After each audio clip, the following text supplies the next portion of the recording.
It's my feel-good breakfast show. Welcome back. It is your feel-good breakfast show. It's Expresso on S3. Now, when it comes to climate change, it affects us all.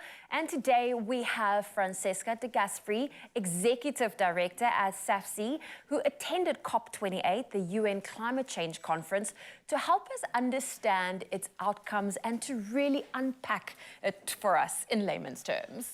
One would imagine we stand up and say the world is in crisis. What are we going to do about it? There are so many issues laid into this, and now we're starting to, thankfully, I suppose, see them permeate every level of life now. I don't think there was a country that hasn't been affected by crazy weather over this last year. So if we needed motivation, we've had it.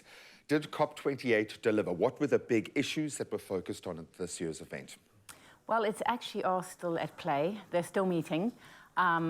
COP has had a weird 2 weeks, so they've got another 36 hours left, I believe. And so it's all still at play, and often they run over. So we're still waiting. Which is great. We don't mind. Run over. Run over. Take the time that you need. Yeah, we're still waiting to see. I mean, it's been quite a tricky COP. Things have got very stuck at times. There were some big breakthroughs with things like loss and damage, which is the fund that's meant to help people when there's been a disaster, been a flood. That came through, but still very little funds going, not enough yet. Yeah. Actually moving, yeah.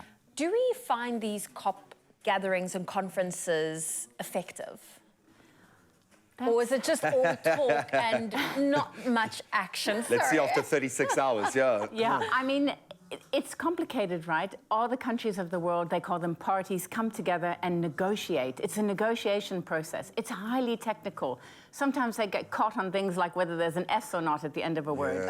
Okay. It's highly political. It's legislation, so yeah. It has to be, yeah. Look, I think it's absolutely critically important, but we can't wait for the COPs. They're slow, sometimes they move backwards. There's a lot that happens around them that's critically important. And the signaling is, we're slowly moving in the right direction. But I would say that it's a very difficult environment, especially if you're not highly technical, to follow what's really going on. Okay.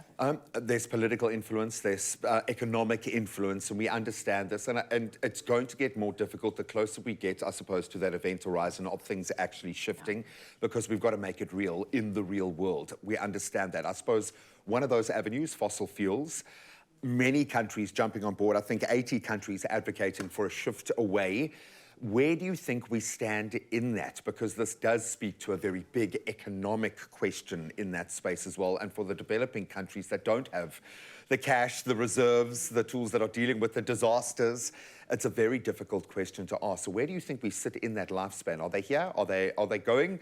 Are we going to see fossil fuels hanging around for a bit longer? I mean, that's such a critical issue, as you say. And it's whether we get rid of them or phase them out or phase them down. That's a real sticking point, because obviously a lot of these countries, including the host country, it's being hosted in Dubai, are reliant, their economies are reliant on fossil fuels. Yeah, they're oil companies. So they're pushing hard for us not to phase out. But every single country has a nationally determined contribution. In other words, we have a set amount of carbon we're allowed to use that we've committed to ourselves. And so this is going to happen, whether they like it or not. You can't change science, you can't change nature. This is what's going on. So it's a tricky time for a lot of countries that their economies really do depend on it. But we need global consensus, and it needs to happen. And there are some oil-rich nations that could possibly balance out the economic equation quite easily when we look at the cash reserves that Definitely. are in play. Yeah. It's all in the plan, really. If you plan for something, we often hear people who get really worried about things and say, we can't do it, it's impossible. But actually, we've got time, we need to plan for it. I'm really hopeful about how we're going to tackle this issue. I'm sort of an optimistic pessimist. I think we need One has to be, I suppose, in your space, yeah. Okay, I like that, I'll take it. Definitely. Now, Francesca, I know you said it's quite tricky to understand the terminology always associated with it.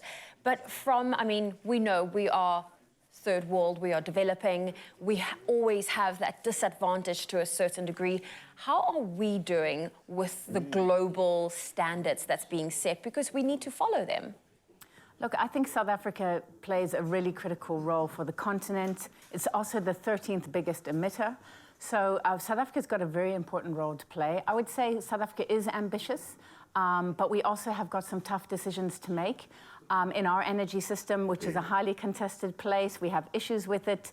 We're wanting to drill offshore, but really what we need to do is get serious about creating jobs and moving on to renewables. Lots of sun here, we can easily do that. We will farm the energy. We will farm it and farm it and farm it because we can. Or we shall capture the carbon. What I love about these sort of terms, and you talk about those that we obviously, and I probably have a completely wrong understanding of what that means because I'm going sci-fi with this, but it's one of the terms that's been bandied about quite a lot, and it speaks to new technology. It speaks to maybe a few more tools in our toolkit than we've had in the past to tackle climate change. So maybe you can explain what carbon capture actually is and where it fits into the kind of bigger ecosystem. I mean, carbon capture is another one of those big concepts. Some people want us to be able to continue polluting and sort of suck the carbon out of the atmosphere.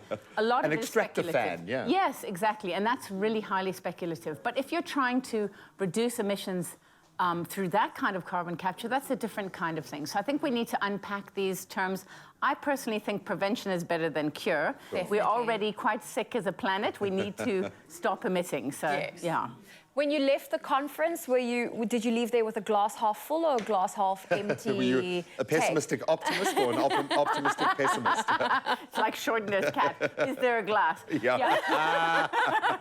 If no one can see the cat hiding in the glass, That's a good answer. Yeah. Thank you. Thank you so much for joining us and just bringing us the highlights and just the direction we as a nation is heading and what came, some of the outcomes that's come from COP28. So thank you, Francesca. Thank you.